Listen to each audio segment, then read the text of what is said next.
Peace, peace, peace. Wealthy day, wealthy rising, magical moon day, magical moon day. It is Ash, aka Ashley, aka Wealthy and Winning, aka Legacy Building Lady. I'm doing all the things, okay? All the things, okay? All the things, I'm doing them. But I wanted to come on. I did get a message that I wanted to share in relation to the demonstration of your practice. And that's whatever you spiritually practice. I love all practices if they're for the good and evolution of you and the evolution of our realm. Okay? We support all practices. You know, we all come from different cultures and backgrounds, but if our collective work is to elevate ourselves and the planet, come on now, we in agreement. No matter what language we speak, okay, or practice we have, okay. What a thought. What a thought. But anyway,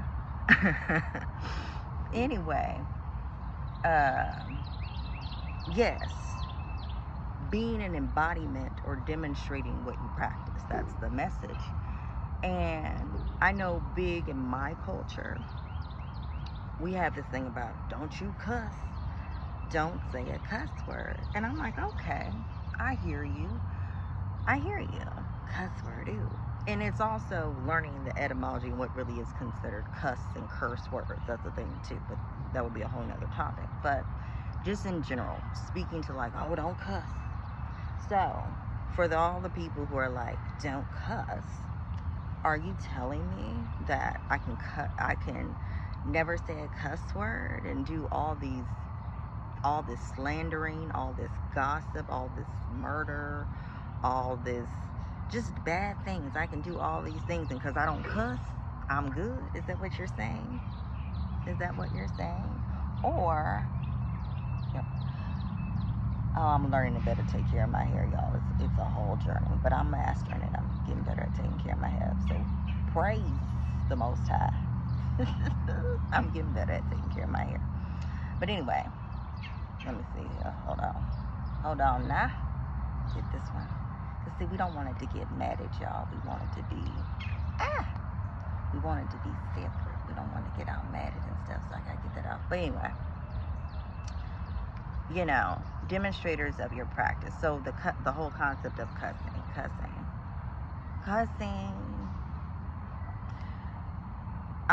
Let me say it like this. Let me get to the point. I'd rather be around a cusser who does and embodies their practice versus a cusser or a person who doesn't cuss that don't embody their practice. They're not being the word. They're just talking a good game. They do the Sunday, Wednesday, these days, every day, you know, these days, every day.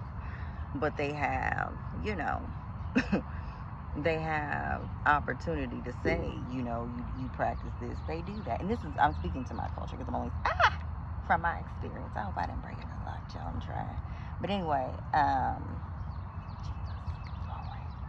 but anyway, I don't be trying to be rough. I'm learning to be graceful, y'all.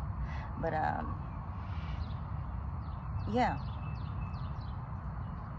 Yeah, it don't look good. I think I might have been too rough there, baby. Ooh, we might have been too rough there. But anyway. But, yeah. Learning to embody your practice. Because again, doesn't matter what you practice. It's about embodiment of what you practice, being the word that you talk about. And, you know, in our culture, I know there's a lot of confusion surrounding spirituality. Like, because a lot of it's rooted in, you know, our upbringing, but even, you know, that was your parents' upbringing, their parents' upbringing, so forth and so on. So honestly, many of us are aware that we've lost a lot of traditional practices or things that we did from a traditional type perspective, or tribal perspective. Back in the day, we were far removed, and so a big part of our generation and our time now is making sure we're doing the diligence, and if we have children, we're teaching our children to do the diligence of actually you know, talking to their grandparents and getting to know, because it's levels to all this, but that's a start in printing in their consciousness that you need to know where you come from. You need to know who your bloodline is. You know your genealogy. Get to know that, like, and it could take a minute. For people who have done the work, it's involved. It's involved, but start somewhere and make that an idea that is already in your child's consciousness. Because if you teach them now, they'll teach their kids, and then we'll always be sourced and connected to the truth. Okay, so that's important.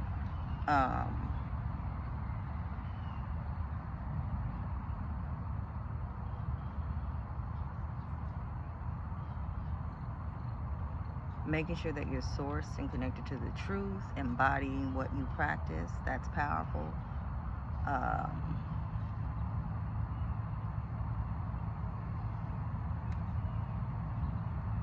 Something else, y'all, give me a second. So I'm grateful for the mastery and knowing of how to take good care of my locks, good care of my hair. That's important because it's a part of us. Everything that's a part of us is important to nurture and take care of in every way. So I give thanks that I am mastering taking care of my hair and everything going on with me. I give thanks. I give thanks.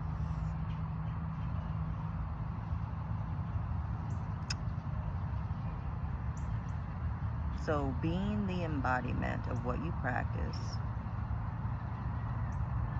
being the embodiment of what you practice,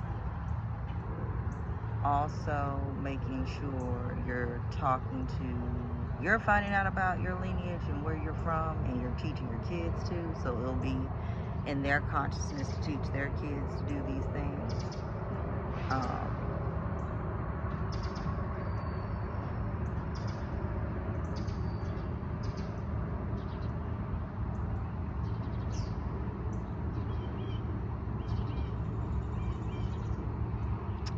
Yeah, I think that's it. I thought I had something else, but that may be it for now. But that's enough. We need to definitely practice that. Being the embodiment of what we practice, being the word and living form. That's the thing. Like, because you can't argue with how something is expressing itself, that it is a thing. So it's being the living word, walking the talk that you talk, walking the talk that you talk, talking the walk that you walk. Yeah, that's where I was going with that. But but making sure that you do that, that's so important. That's so important. And then yes, getting to know thyself and letting it be starting with you. Because like I said, I'm not gonna act like I done all my stuff, but I've made a start, and I revisit it every opportunity I can. It's lots of ways we can work on it. Getting an ancestor altar and connecting with your ancestors through like altar work. That's a powerful way to get to know your ancestors, connect with your loved ones, and get to know who you are.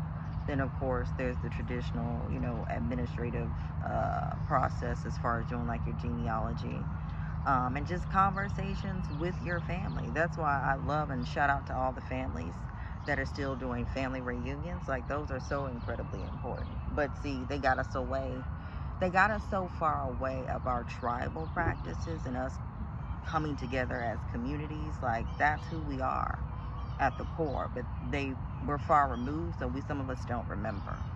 So it's important to get together, have those conversations with your grandma, your great grandmas, if you're favored to still have them. I don't know how I really feel. I would recommend more going to people that that look like you and have evidence of success with the work, versus just going to those websites. That's what I would say. Like, people you actually know, that you look up online in some capacity or on social media, and you can see and you converse with them, and you use your discernment and intuition to know, like, hey, this person knows what they talk about. They actually do this work with those people. From what I'm aware of, that's a better way than just straight going to some of them other websites. they'll lead you on a more authentic path from what I have been made aware of. Yeah, but those are some ways you can connect with your bloodline, get to know thyself, get to know thyself.